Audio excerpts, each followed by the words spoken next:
¿Cómo les va? Qué bueno que nos acompañan nuevamente en otro Comprometidos y Curiosos, más bien Curiosos y Comprometidos, una historia natural mexicana. No sé cuánto tiempo tenía que no nos veíamos, quizá una semana, pero qué bueno que nos están acompañando en este nuevo Facebook Live que estamos haciendo a propósito de estos programas que hemos iniciado ya desde hace un rato con Conavio. Gracias a Conavio, a Memoria de México, por darnos la confianza de este proyecto.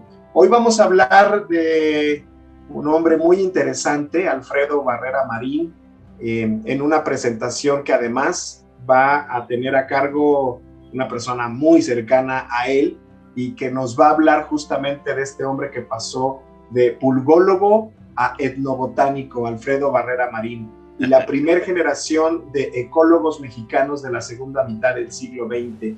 Y para ello, pues se encuentra con nosotros un personaje que además me decía, muy cercano a él, a el doctor Marcos Barrera Bassols. Doctor, ¿cómo está? Buen día, ¿cómo le va? Lo del doctor te lo agradezco mucho. Muy bien, estoy muy bien. Fíjate que yo soy licenciado en historia, soy historiador de formación. Ajá. Y soy museólogo y museógrafo por oficio, por afición, por oficio y por profesión, porque francamente después de casi 40 años se me ha convertido ya en mi vida, ¿no? Pero bueno, te agradezco. Al contrario, y qué bueno que menciona esto a lo que se dedica, porque nos ha pasado usted un resumen de su currículum y es impresionante, a pesar de que es un resumen, ya me imagino lo demás, pero quisiera presentarlo con esto para que le demos la palabra y comencemos este diálogo que queremos que ustedes, por supuesto, nos ayuden a hacer con Marco Barrera Bassols. Entonces, bueno, la idea, como siempre se los propongo a la gente que nos está viendo en Facebook, en YouTube o en el canal que nos estén viendo, es que a partir de ahora nos manden obviamente su ubicación, donde están, mediante el chat, pero también preguntas, comentarios respecto a esta presentación. Marco Barrera Bassols es museólogo, museógrafo e historiador.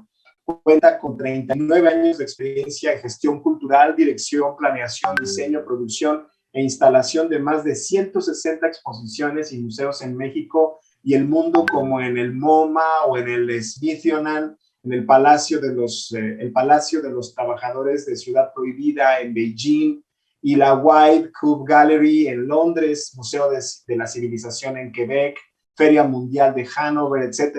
Fue subdirector del Museo Nacional de Culturas Populares y dirigió el de Historia Natural. Como coordinador nacional de museos y exposiciones del INA, organizó Visiones de la India y homenaje a Alfredo López Austin, en el Museo Nacional de Antropología. Reformuló el Programa Nacional de los Comunitarios para volverlo de espacios comunitarios y creó el de Museos Verdes para su sustentabilidad. Marco Barrera Bassols coordinó el ajuste al diseño museográfico del Museo Ruta de Plata para Ralph Applebaum Associates, y el proyecto del Museo del Vaquero para Museum, ambos en el Triunfo. Es además, bueno, de hecho, codiseñó el muro de los rapaces, homenaje a René Drouin, en el Museo Nacional de los Ferrocarriles Mexicanos, Delegación de Quebec, Festival de Mayo en Guadalajara y el Centro Cultural Roberto Cantoral en 2018. Diseñó también el Montar la Bestia del colectivo de artistas contra la discriminación para el Museo Nacional de los Ferrocarriles Mexicanos y el USC Fisher Museum of Art en Los Ángeles, California. Además, también estuvo a cargo de collares en homenaje a Cristina Payán en Culturas Populares en 2017. Como museográfica o Museográfica SC, codiseñó 21 museos de exposiciones de las culturas del norte, de Paquimé, de historia mexicana en Monterrey y de la cultura maya en Chetumal, por poner algunos ejemplos. La renovación del Museo Nacional de la Revolución, mención de honor, por cierto, en la Bienal de Arquitectura Mexicana, y la Tallera Fábrica en Movimientos con Isaac Broid y Jorge Agostoni, entre muchas otras cosas. Es un gusto tenerlo aquí y poder escucharlo hablar de este tema que además le es tan, tan cercano. ¿Cómo está, doctor? Bienvenido. Muy bien, muchísimas gracias. Pues sí, agradezco mucho la invitación y el que hayan pensado en que hubiera una charla alrededor de la figura de Alfredo Barrera Marín, quien fuera mi padre. Y bueno, al hablar de él, no podemos solo hablar de él, tenemos que hablar de esto que decíamos, ¿no? De una generación de científicos, no todos eran biólogos, de científicos que venían de distintas carreras, distintas formaciones, que se fueron convirtiendo poco a poco en un grupo que tuvo influencia en muchos sentidos en nuestro país, en la formulación y la creación de instituciones como el CONACYT, como había una institución muy interesante también que dio paso a la edición de una serie de libros que tenían que ver con la materia de biología en la preparatoria. Y bueno, no me acuerdo el nombre exacto de la institución, pero ahí estuvieron personas como Gonzalo Hafter, el mismísimo Arturo Gómez Pompa, Mauricio Rusek, Juan Manuel Gutiérrez Vázquez, por mencionar algunos. Ellos fueron una suerte de colectivo que influyó mucho en la formulación de políticas públicas y en la creación de un pensamiento ecológico que no existía como tal. Y entonces fueron maestros, fueron científicos, investigadores, divulgadores de la ciencia, fueron gente preocupada por vincular aspectos de la vida de nuestro país que no solo se refiriera a la estrictamente biológica o física, ¿no? Geográfica, sino que le añadieron poco a poco esta visión cultural y que efectivamente pues dieron paso a nuevas formas de entender el país y ampliaron la noción de patrimonio que afortunadamente va cambiando. Y bueno, fueron maestros de gentes como Carlos Galindo, que anda por ahí escondido, pero también de Julia Carabias y de Víctor Manuel Toledo y de muchísima gente que han seguido en algún sentido los pasos de ellos y que hoy nos permiten hablar, por ejemplo, del patrimonio biocultural en nuestro país. Entonces, bueno, es una generación poco conocida, poco estudiada, poco investigada realmente en términos de los aportes que dieron ellos. Y sin embargo, pues son gente que está viva porque su formación y lo que lograron transmitirle a sus estudiantes y a la gente con la que trabajaron, pues sigue actuando, sigue vivo, sigue generando pensamiento crítico en nuestro país. Entonces, bueno, sí, efectivamente, Alfredo fue un personaje que nació en Mérida,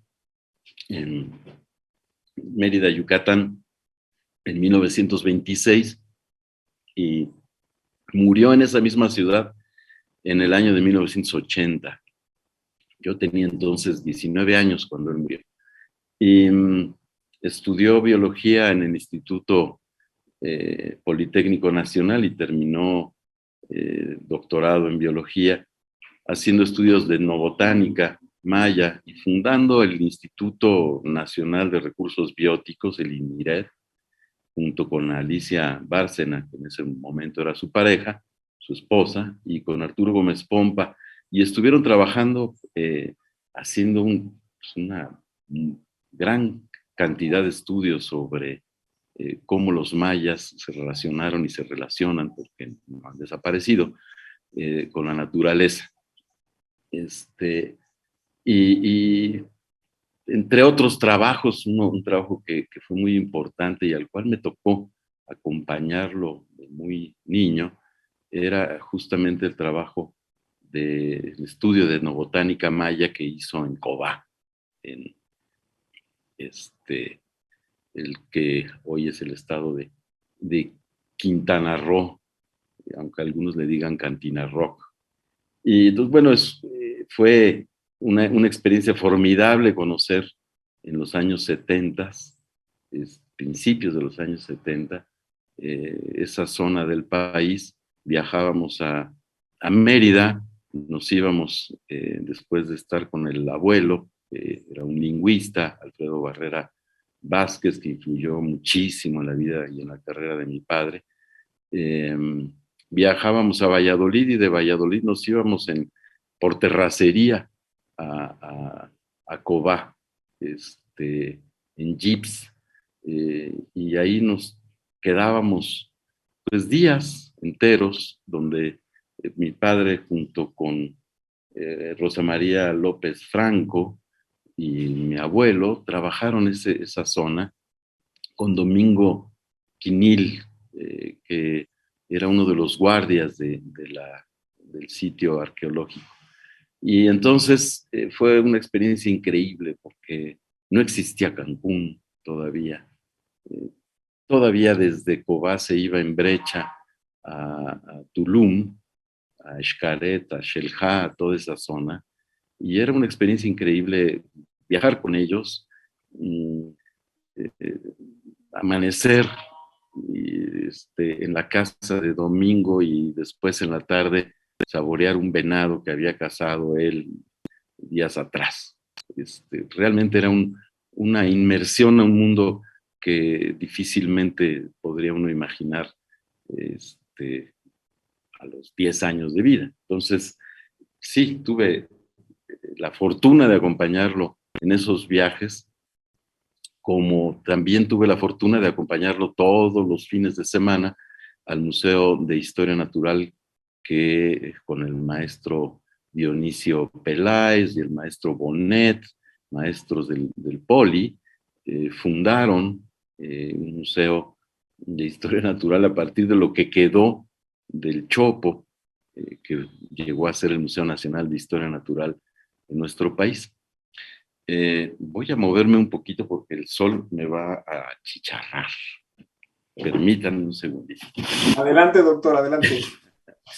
Muy bien, entonces, pues hablaba yo de esta experiencia desde mi infancia de vida, acompañando a mi padre en múltiples viajes, excursiones, trabajos de campo, reconocimiento de viajes que hacíamos incluso junto con Guillermo Bonfil Batalla, que era mi tío, y en donde se combinaba la naturaleza con las fiestas en los pueblos y bueno, tuvimos la oportunidad de recorrer muchísimos lugares de esa manera.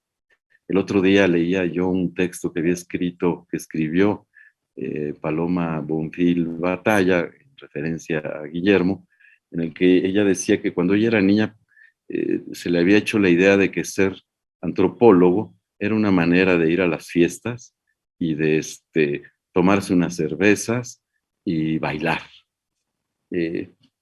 Palabras más, palabras menos. Yo también pensaba que ser biólogo, cuando menos ser biólogo como lo era mi padre, también implicaba ir a las fiestas en los pueblos, tomar cerveza y conocer la naturaleza junto con la gente que sabe, que tiene conocimientos profundos del medio en que les rodea y donde han crecido. Y entonces, bueno, esa experiencia es una experiencia que les comparto porque creo que es única. Pero convivir con un biólogo como lo era mi padre era algo que le marcaba a uno desde pequeño, porque no solo por los viajes, no solo por esta posibilidad de conocer la naturaleza y el mundo a través de sus ojos y de sus estudios, o lo que uno alcanzaba a entender de sus estudios. Cuando yo era muy pequeño, él, en realidad, se dedicaba a la entomología. Él era un pulgólogo, por eso sugerí este título, porque él, como como estudioso de ese universo, se dedicó a estudiar las pulgas y tenía una colección enorme de pulgas. Y entonces, bueno, íbamos al campo a hacer colectas, pero obviamente pues había que colectar al bicho que traía las pulgas, no a las pulgas mismas. Y entonces yo me volví un poquito ayudante y después con el tiempo aprendí a hacer las trampas, a poner las trampas para poder capturar de todo, ratones, conejos, liebres, diferentes bichos que eran el ecosistema donde vivían estas pulgas. Y entonces platicábamos hace rato, antes de empezar la charla, de que tenía uno la experiencia extraña de abrir el refrigerador y encontrar, bueno, uno iba a buscar un refresco o lo que fuera, y encontrarse la carita del ratón o del conejo o del bicho que fuera, preparado, listo para irse a un laboratorio. Pero bueno, pues nosotros llegábamos del campo a la casa, no se iba directo al laboratorio, entonces era un paso en ese camino. Y podría estarme días enteros platicándoles de experiencias y de momentos interesantes en ese sentido.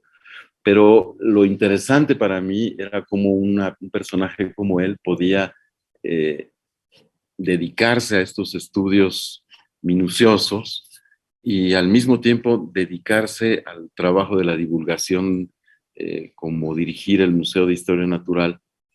Y entonces también yo ahí lo acompañaba todos los fines de semana y me dedicaba yo a limpiar los dioramas, a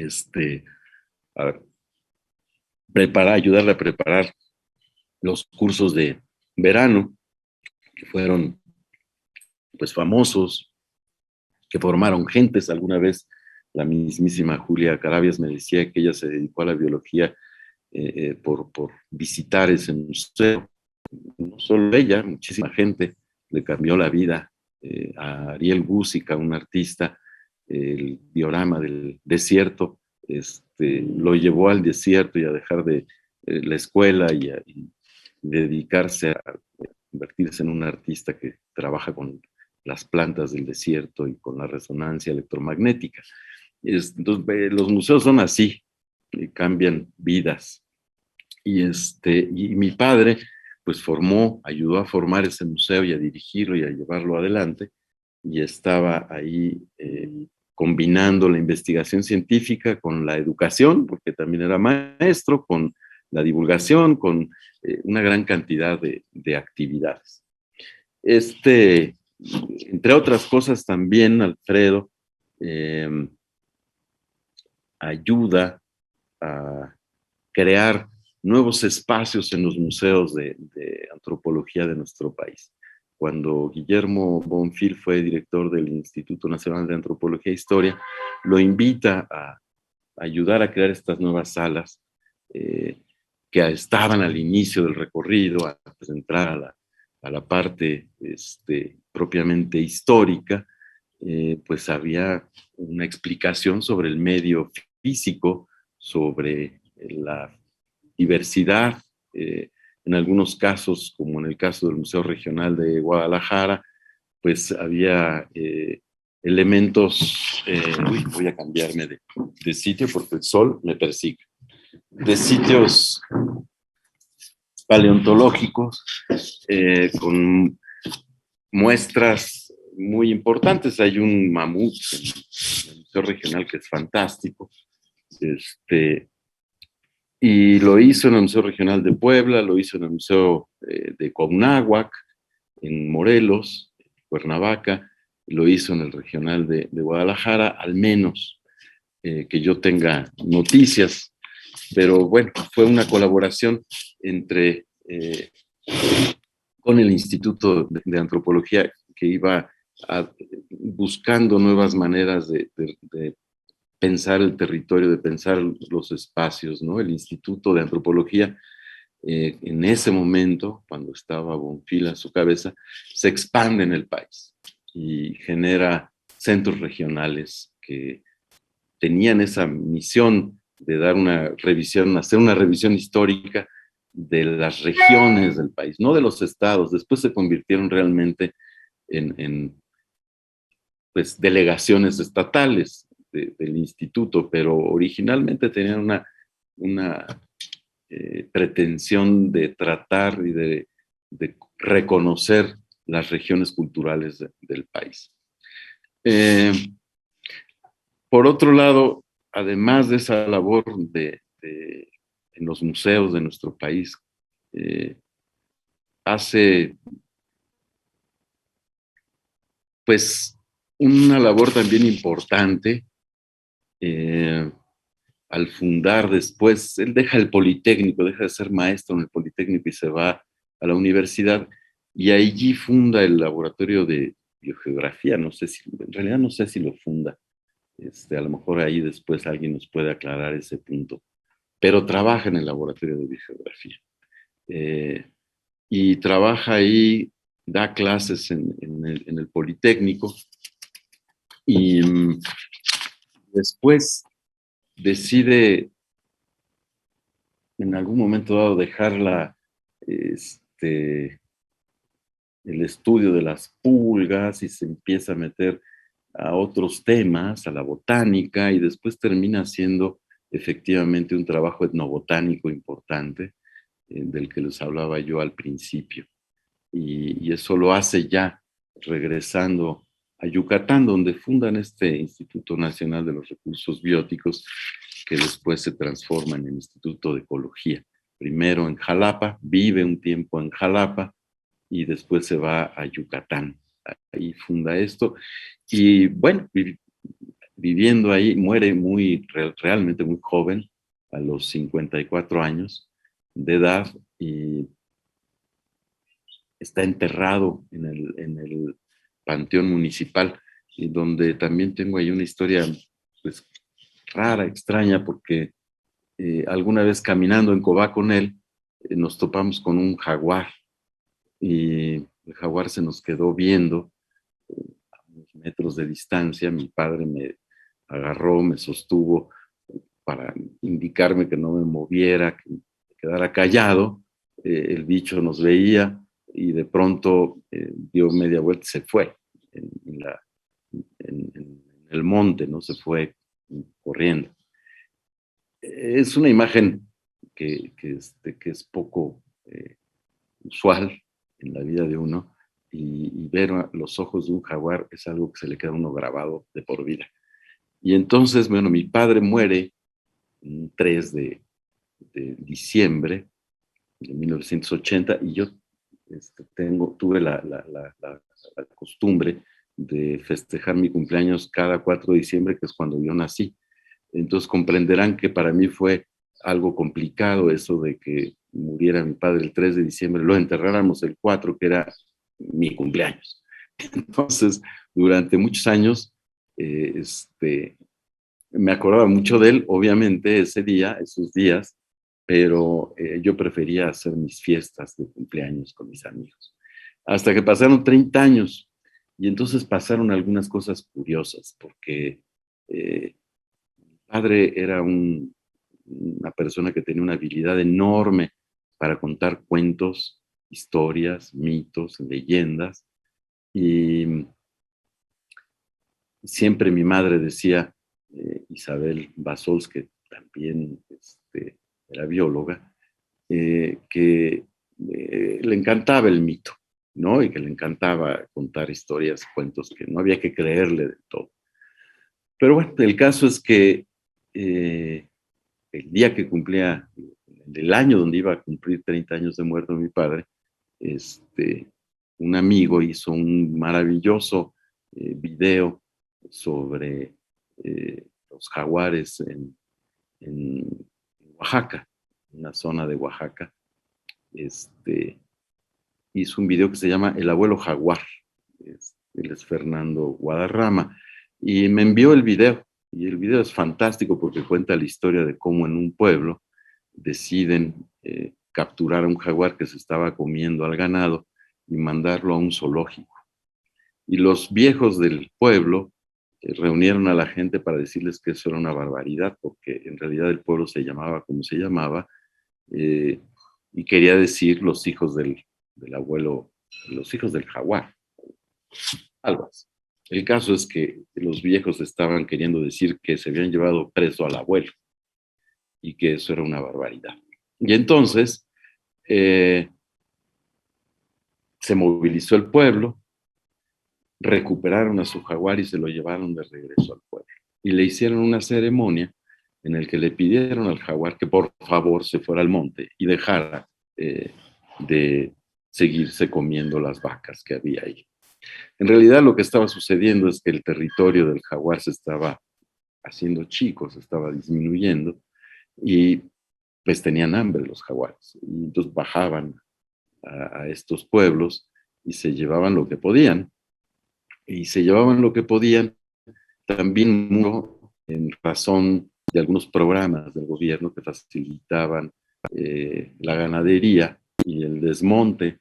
Y bueno, y eso, todo eso en conjunto genera una problemática muy especial. Y el video de este amigo, pues, era historia fantástica. Entonces, bueno, yo recibí ese video y me quedé impactado. Y tengo un hermano, Narciso, que también se ha dedicado a este asunto de la ecología, de la geografía, con mucho más mucho más como profesional, pues, digamos.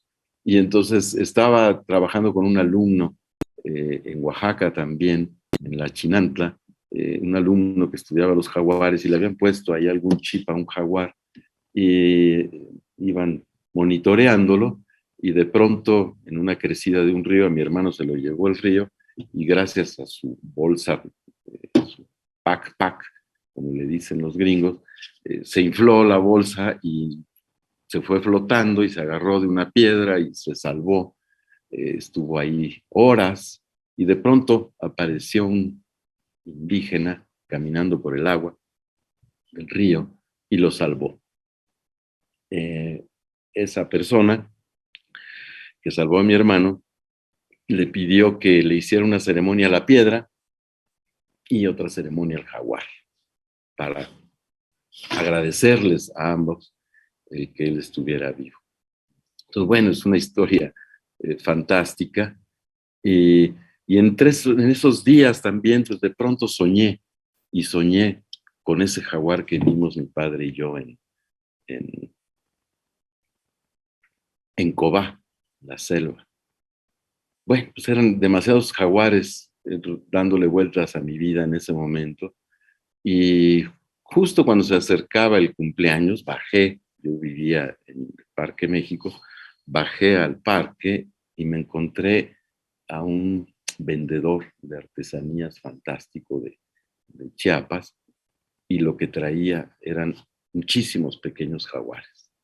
Entonces decidí comprar esos jaguares, todos, regalarlos en esos días, irme a ver la tumba de mi padre y depositarle un jaguar a él para que lo cuidara. Pues les cuento esto porque así ha sido mi vida. Mi padre me ha acompañado todo el tiempo y por eso digo que es un gusto y un placer estar aquí conversando con ustedes sobre su vida y su obra. Habría muchísimas más cosas que decir en relación a su trabajo científico. Por ejemplo, formó la colección nacional de insectos en el Museo de Historia Natural, que lleva ahora su nombre. En fin, habría muchísimo más que decir, pero yo creo que por el momento cerramos el círculo aquí y vamos conversando.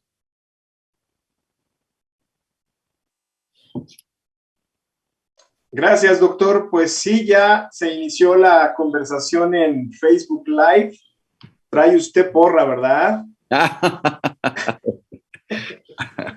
Porque hay ya varios comentarios. Primero que nada, saludar a José Luis Aguilar Rodríguez, uno de nuestros seguidores más asiduos desde Semarnat, Ensenada, en Baja California. Isolda Luna Vega le manda saludos y dice como 3 veces, soy Isolda, Marco, soy Isolda. Entonces, bueno, aquí te manda a saludar también Isolda. Pamela, Textiles y Más se llama. Hola, de saludos desde Santiago de Chile. Lo están viendo desde Santiago de Chile. Ricardo Torres Cervantes, saludos desde Guanajuato capital. Liz Mendoza nos dice que no se escuchaba al principio. Hubo algún problema en algunas computadoras, pero en general estuvo funcionando bien. José Luis Aguilar Rodríguez, muy interesante historia. Dice, ¿cómo se financiaba sus investigaciones? Porque ahora, pues es un gran problema, dice él. ¿Cómo se financiaba el maestro sus Bueno, él trabajaba tanto en el Politécnico, donde en la Escuela Nacional de Ciencias Biológicas, y allí había recursos para el desarrollo de investigaciones. Trabajaban adscritos a diferentes laboratorios o departamentos y eran parte de una estructura de investigación que tenía el Politécnico. Me imagino que esa estructura sigue. En el caso del museo, el museo también hacía investigación. De ahí surgió también el Instituto de Ecología, o sea, no es cualquier cosa, ¿no? El museo, los museos en general en nuestro país estuvieron muy ligados a la investigación. Después se fueron separando y se convirtieron más en instrumentos de divulgación. Desgraciadamente, yo creo que es muy importante que los museos regresen a esa labor. Y después en la Facultad de Ciencias, él, como decía yo, trabajó en el Laboratorio de Biogeografía y la UNAM financiaba también estas investigaciones. Y bueno, pues fueron fundadores también del CONACYT y también el CONACYT pues daba recursos para esto. Sobre algunos recuerdos, bueno, los saluda también desde Guanajuato capital Julián Gaxiola, pero Carlos Galindo, el doctor Carlos Galindo hace un comentario muy interesante que yo creo que merece aquí uno de su parte, doctor, que dice, recuerdo los grandes debates de Alfredo Barrera con el maestro Efraín Hernández Xolocotzi sobre la etnobotánica. Pues sí, son perspectivas distintas, ¿no? Bueno, uno tiene una formación de agrónomo y mi padre que tiene una formación de biólogo, pero que tiene raíz indígena. Entonces, son dos personajes que teniendo esa conexión con el mundo profundo, con nuestro México profundo, tenían a la vez maneras diferentes de entender, pues hasta la milpa, ¿no? De entender el papel del maíz, de entender la historia misma de nuestras comunidades. Yo lo veo hoy, porque me encuentro todavía gente que son más afines y hablan mucho del maestro Hernández X, como le decía a mi papá, y entiendo que son corrientes diferentes, pero también mi padre era una gente muy respetuosa y hablaba muy bien de Hernández X, ¿no? Lo consideraba una persona que tenía muchísimos conocimientos. Bueno, el mismo Carlos Galindo nos dice, Marco, mil gracias por compartir estas historias. Tuve la oportunidad de conocer también a tu hermano Narciso. ¿Nos puedes platicar más sobre la influencia de Alfredo Barrera en la familia? Todos son apasionados, curiosos y comprometidos, dice. Gracias. Pues sí, es que mi padre, por ejemplo, me educó el ojo.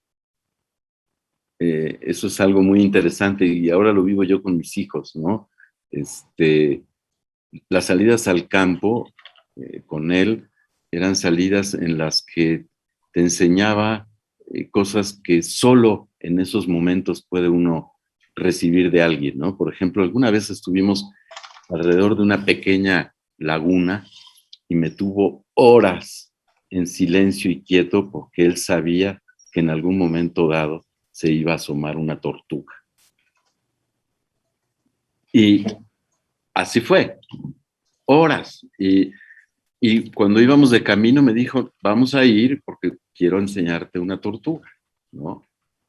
Y ver esa tortuga significó estar absolutamente quieto, no decir nada, observar y observar hasta que de pronto efectivamente apareció el bicho. Pero bueno, me educó el ojo en otros sentidos. Tengo la fortuna de ir caminando y saber dónde hay una obsidiana. Y hay gentes que han pasado por ese mismo camino miles de veces y nunca han encontrado una obsidiana. Yo tengo un ojo especial, porque él me educó para ver las cosas de otra manera, para saber observar y ser curiosos, ¿no? Eso es, efectivamente, era así. Y lo mismo era un hombre que al recorrer el país se sabía los nombres en lenguas de los cerros por los que iba cruzando. Y te los traducía, ¿no? Este cerro se llama así, quiere decir tal cosa, y aquí se hacía tal ceremonia, o vienen todavía las comunidades fulanas a hacer alguna ceremonia. Lo curioso es que era muy curioso él, ¿no? Y eso lo transmitía. Yo creo que todos mis hermanos efectivamente tuvieron esa impronta, y bueno, pues qué privilegio el poder recorrer nuestro país, ¿no? Desgraciadamente hay zonas que no podemos ya recorrer, ¿no? Y que no puedo llevar a mis hijos.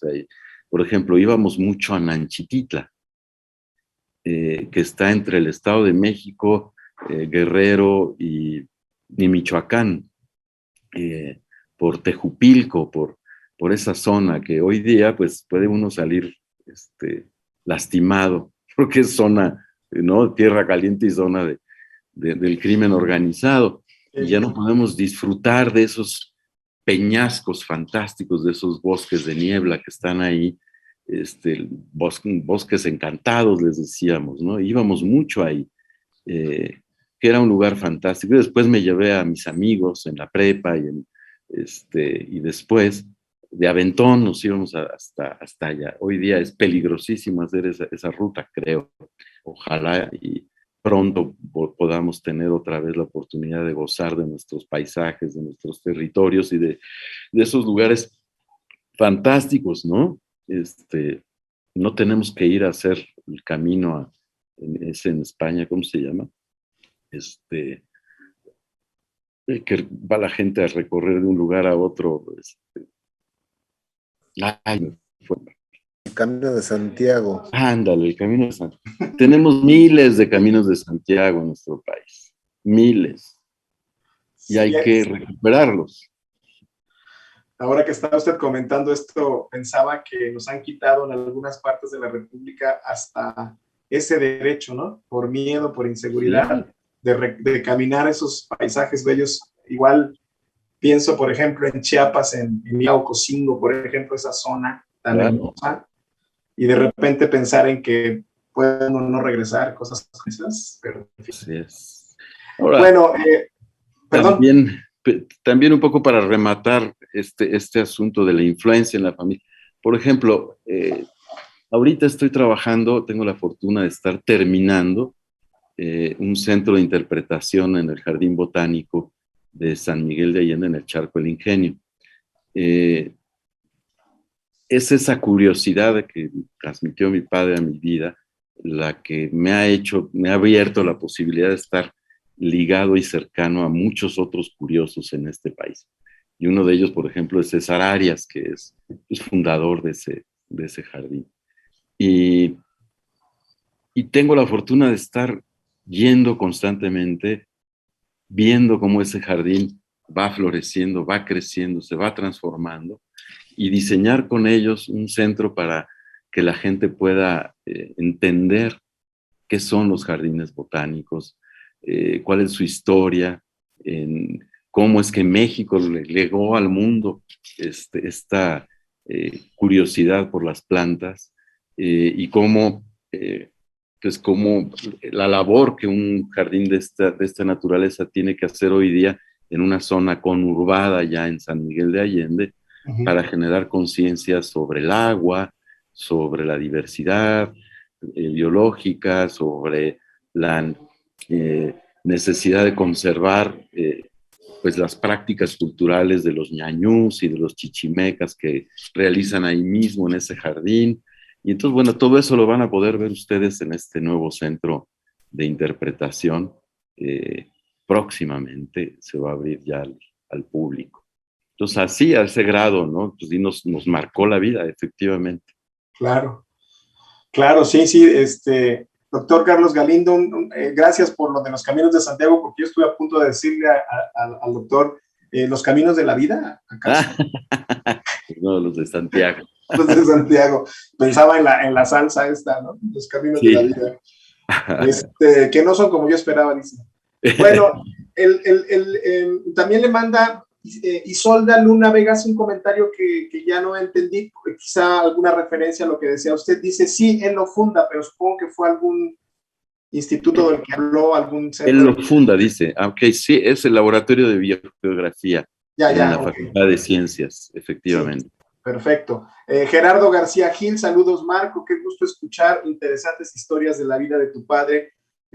Lo admiramos y recordamos siempre. Mónica Chávez, saludos, gran influencia, la del maestro Barrera.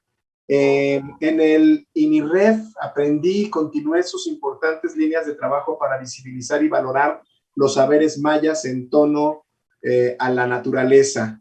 Ahí está el comentario también de Mónica Chávez. Felicidades, Marco. Perdón, adelante, doctor. ¿Iba a comentar algo sobre lo de Mónica?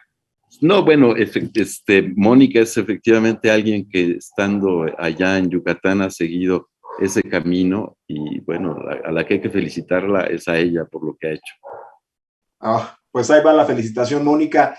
Ambrosio Montoya Mirna dice, saludos Marco Barrera Basols, qué bonito haber leído los trabajos de tu papá al inicio de la carrera en biología y luego conocer a sus hijos. Con Narciso ha sido más cercana la relación, pues lo conozco desde el INECOL, luego fue mi director de tesis en la Universidad de Andalucía y últimamente colaboré con él en el proyecto del Plan Nacional de Transición Agroecológica. Qué maravilla aprender de un padre tan sabio, los felicito a todos. María de Lourdes Rico Arce, otra de nuestras seguidoras asiduas, muchas gracias. María de Lourdes dice, Compostela, qué privilegio tener, yo creo que se refiere a esto de los caminos también, qué privilegio tener mente fotográfica para encontrar objetos u organismos. No tiene que ir hasta Tejupilco. Miscuac era fantástico en sus barrancas hace 45 años, efectivamente. O ir a la Cañada de Contreras, por ejemplo, ¿no? Y Juan Manuel Cepeda del Valle, que es el último mensaje que ahora nos está entrando, dice, saludos cordiales desde Zacatecas, del Centro Regional Universitario Centro Norte de la Universidad Autónoma de Chapingo. Gracias por esta conversación. Ese es el tipo de conversaciones que queremos. Ustedes sigan comentando con nuestro invitado, que por cierto ya al que podemos escuchar ya nada más 15 minutos, porque también no queremos abusar de su tiempo. No. Licenciado, de esto que ha estado comentando la gente, ¿algún comentario respecto a lo que hemos escuchado? Pues yo creo que es momento de efectivamente seguir empujando los cambios de nuestro país para recuperar esos espacios. Me parece fundamental. No puedo entender cómo los estudiantes de biología hoy pueden salir al campo, qué tienen que hacer para salir al campo y hacer sus trabajos en condiciones a veces muy difíciles. Entonces yo creo que sí es fundamental que sigamos en ese sentido. Yo quiero volver a Nanchitita. Sí. Quiero pasarme una noche ahí, junto al ojo de agua donde tomábamos agua, tal cual como si fuera uno un venado, ¿no? No tenía uno más que agacharse y tomar esa agua. Son lugares fantásticos, son nuestros y los tenemos que recuperar. Y lo otro, pues, es agradecer a la Conavio, porque finalmente esto es un trabajo muy importante de divulgación y de acercamiento a la gente con nuestros, los fundadores de muchos pensamientos y de mucha actividad importantísima en el país que han permitido conocer mejor nuestros recursos y utilizarlos de mejor manera. Doctor, déjeme hacerle una pregunta. Ya sé que me dijo que no era usted doctor, pero no sé por qué tengo esa onda aquí en la cabeza. Porque además su currículum es para ser postdoctor, me cae perfecto. A ver, ¿cuál es la primera imagen de niño, de Marco Barrera Basols, niño, que le impresionó con respecto al trabajo que su papá hacía? ¿Qué es lo primero que le viene a la mente del niño que tiene como muy, como si tuviera usted dentro una imagen fotográfica que le recuerda constantemente a su papá? Algo que le haya marcado o impresionado como imagen, como... Sí, claro que sí. Fíjate que él regresaba todas las noches a eso de las 10 de la noche a la casa, saliendo del Museo de Historia Natural. Pues yo tendría 4 años, 4, 5, sí, 4.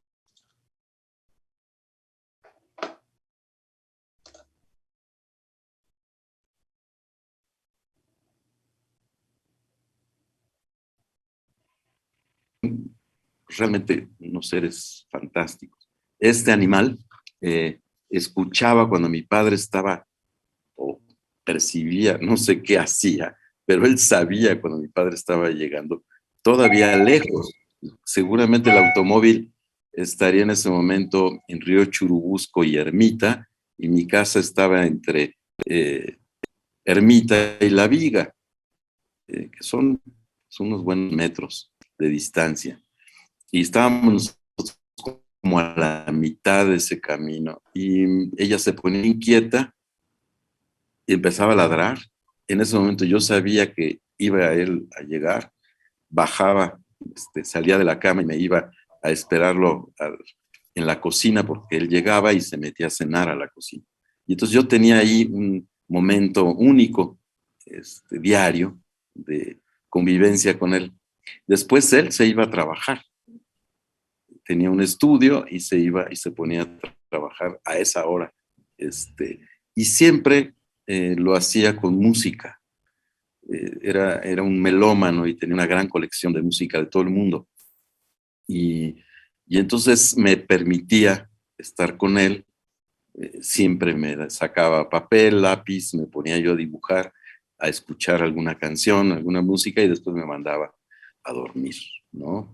Eso es algo que se hizo durante muchos años. Entonces, y fue la manera, el vínculo, esos momentos únicos que uno tiene de conexión con las personas que me permitieron acercarme a él de una manera especial, digámoslo así, ¿no? Entonces, ese es, digamos, un recuerdo feliz que tengo de tener esa oportunidad de convivir con él. Porque siempre, además, ahí salían anécdotas, me contaba historias, cuentos, mitos, leyendas. Siempre había algo con el que me engatusaba y me tenía ahí, ¿no? Me hizo recordar al personaje de El Pez. ¿Cómo se llama esta película? Ay, ya, se me fue ahora mismo. El Gran Pez. El Gran Pez. Sí, sí, sí. A este hombre maravilloso que le contaba a su hijo historias, pero y que él no creía no las creía, pero que una vez que la realidad lo alcanzó, se dio cuenta que su papá contaba estas historias, quizá con un poco de fantasía de por medio, quizá con un poco de ficción, Claro. pero todas eran reales, ¿no? Exactamente. Fue muy interesante. Bueno, José Luis Aguilar Rodríguez, gracias, doctor, por compartir esto. ¿Qué es lo que más le preocupaba? Pregunta José Luis Aguilar Rodríguez. ¿Qué es lo que más le preocupaba a su padre de México? Híjole, qué buena pregunta. Yo creo que, a lo mejor me equivoco, pero creo que al final, cómo hacer posible que el conocimiento y la sabiduría de nuestros pueblos pudieran ayudar a recuperar a nuestro país. Por eso su interés en la etnobotánica y por eso su vínculo con Don Phil también era muy estrecho, y entonces pues de ahí salió el México profundo y de ahí salieron otras cosas, ¿no?, que tenían que ver con los dos, porque Guillermo yo creo que también aprendió mucho de mi padre. María de Lourdes Rico Arce también nos dice felicidades porque el doctor Barrera, su papá, era muy respetado en el Herbario Nacional y por mi ex jefe en particular. Su exposición nos abre un libro inédito de la personalidad de su papá. Y aquí va un último comentario, antes de agradecerle que haya estado con nosotros, doctor, y bueno, que nos dé sus conclusiones. Nos dice el doctor Carlos Galindo, el doctor Carlos Vázquez Llanes invitó a Alfredo Barrera para llevar a un grupo de estudiantes a una salida al campo, al derrame del Chichinahuatzin, en la carretera Cuernavaca.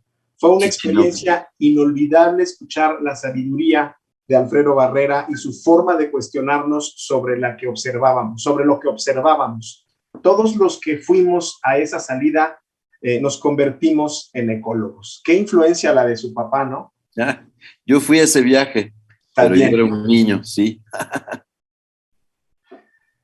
Ese derrame de Chichinautzin, todo el mundo los pasa por ahí, pero nadie sabe qué está viendo. Antes de dar la vuelta en la pera, del lado izquierdo. Claro. Es un pedregal. Sí. Ese pedregal es el derrame de Chichinautzin. Efectivamente. Qué buena memoria. Y sí, ese viaje fue fantástico, ¿no? Afortunadamente, ahí sigue el derrame, poco tocado. No creo que le vaya a suceder nada. Esperamos.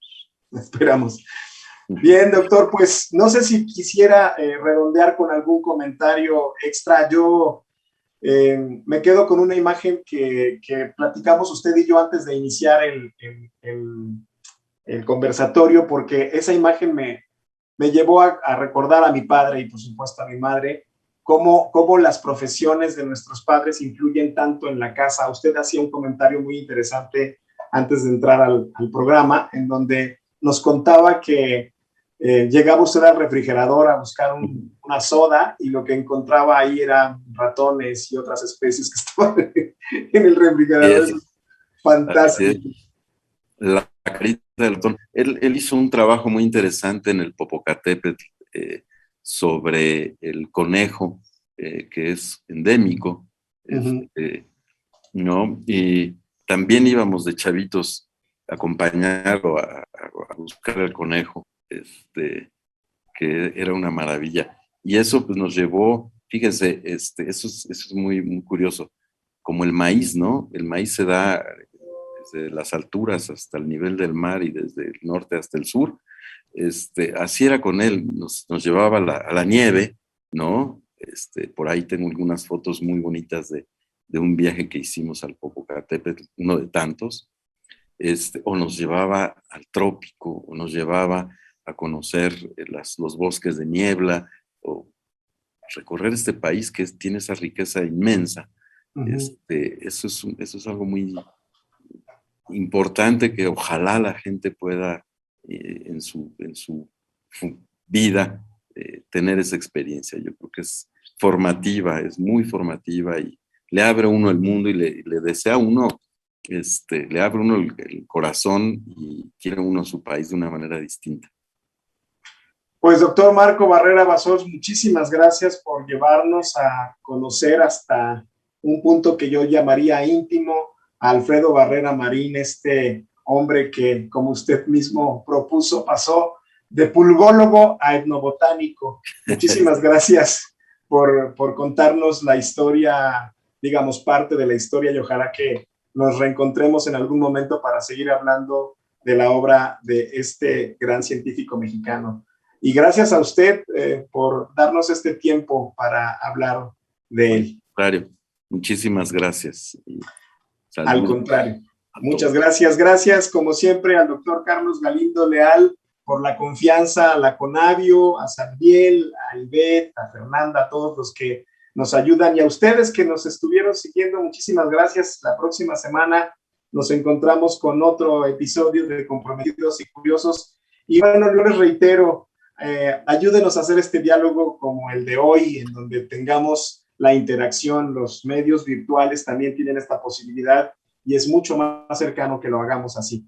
Gracias también a María de Lourdes Rico Arce, que en su último comentario dice, pura piedra, pero bien interesante, se refiere a este camino del que hablábamos en la pera. Doctor, muchas gracias y buena tarde.